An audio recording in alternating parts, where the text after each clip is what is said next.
Earthquake in the Early Morning.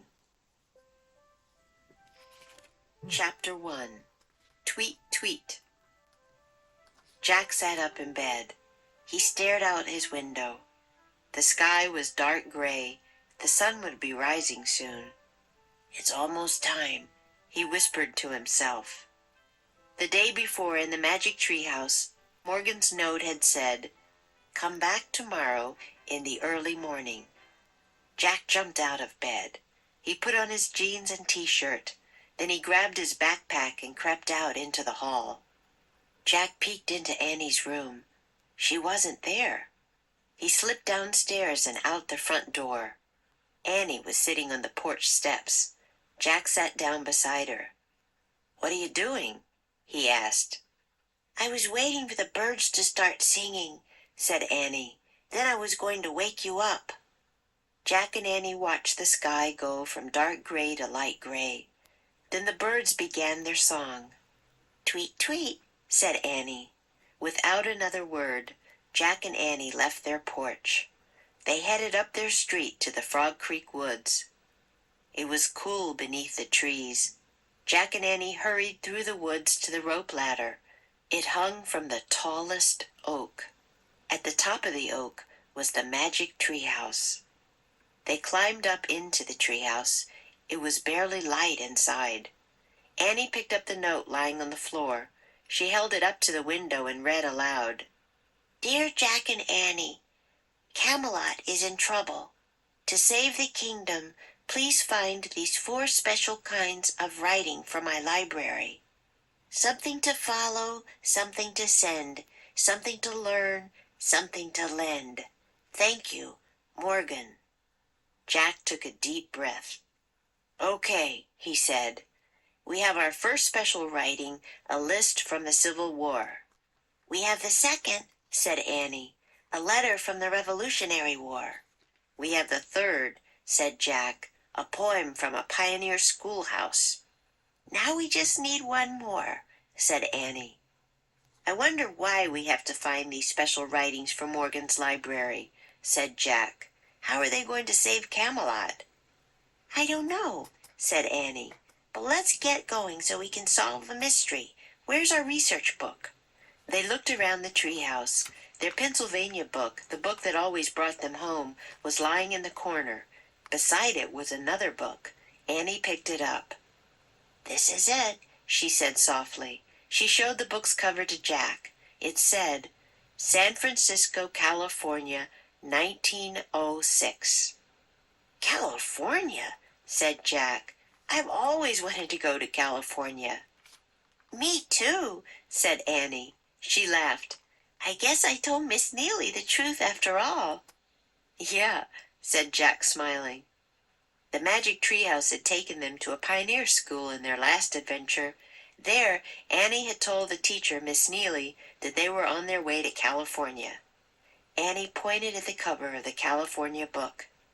"We really wish we could go there," she said. The wind started to blow. The treehouse started to spin. It spun faster and faster. Then everything was still. Absolutely still. Chapter 2. Thunder Under the Ground. "Nice clothes," said Annie. Jack opened his eyes. Annie was wearing a blue and white dress with a big sailor collar and white stockings. Jack was wearing brown knee-length pants, a jacket, a cap, and a tie. His backpack had become a leather bag.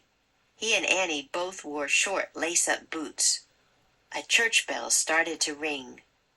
Gong, gong, gong, gong, gong.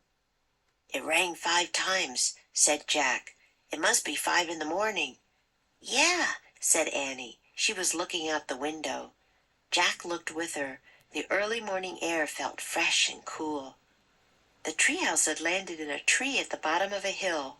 Painted wooden houses and gas lights lined a quiet cobblestone street. A trolley car moved along tracks up the street. It rounded the top of the hill and disappeared. Tall buildings towered farther off. The sun was behind them. making pink streaks in the blue sky. "It's really pretty here," said Annie. "Yeah," said Jack. He opened the research book and read, "On Wednesday, April 18th, 1906, San Francisco was the biggest city on the west coast of the United States. It had a population of 500,000 people. It was also one of the loveliest cities in the country." Jack pulled out his notebook. He wrote, "San Francisco, April 18, 1906. Biggest city in the West. Lovely." "Let's go," Annie said impatiently. Jack looked back at the book. He wanted to learn more. "Now," said Annie. She took the book and notebook away from him and put them into his leather bag. "Let's not waste any more time." Annie left the treehouse. "Doing research is not wasting time," Jack called after her. But he slung his bag over his shoulder and followed Annie down the rope ladder. When they had both stepped onto the grass, Jack looked around. "Where to?" he said. "Anywhere," said Annie. "Let's just explore and see the sights. We can be tourists." "Okay," said Jack. "But don't forget we have to find the writing for Morgan's library." They started up the cobblestone street. As they walked up the steep hill, the sun rose above the tall buildings. The early light turned everything to gold: stones, street lamps, and the glass windows of the silent houses.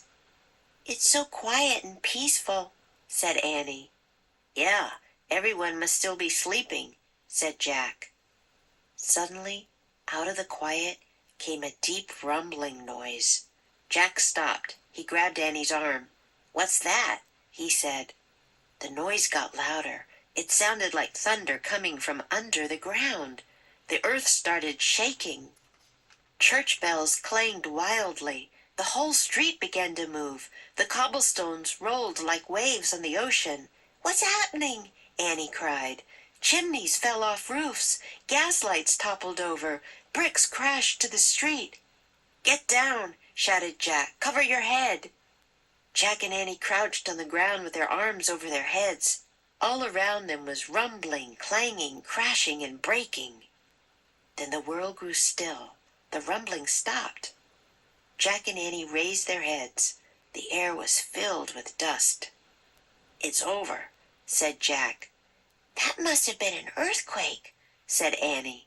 "I think so," Jack agreed. "I guess I should have let you do a little more research on this place," Annie said. "Yeah, probably," said Jack. "Except I don't know exactly what we could have done." Jack slowly stood up. His legs felt wobbly. As he brushed off his pants, the deep rumbling came again, louder than before. Then the terrible shaking started. It was even harder than before. Jack was hurled to the ground. The earth trembled and quaked. Jack bounced against the hard cobblestones. "Annie!" he cried. He tried to stand, but fell again. Through the dusty air he saw the tall buildings swaying against the sky. Roofs were caving in. Up and down the street, bricks, glass, and concrete showered down. It seemed like a long time before the dreadful noise and shaking finally stopped. ㅣ매직트리하우스 Book 24 Earthquake in the Early Morning Chapter 1 and 2. Chapter 1 Tweet Tweet. Jump out of. Jack jumped out of bed. Crept out. Then he grabbed his backpack and crept out into the hall. Peek into. Jack peeked into Annie's room. "Get going. Let's get going so we can solve the mystery. After all, I guess I told Miss Neely the truth after all." Chapter 2 Thunder Under the Ground. Topple over. Gaslights toppled over. Brush off. As he brushed off his pants, the deep rumbling came again louder than before. Cave in. Roofs were caving in. Shower down. Up and down the street, bricks, glass, and concrete showered down. It seemed like a long time before the dreadful noise and shaking finally stopped. Practice makes perfect.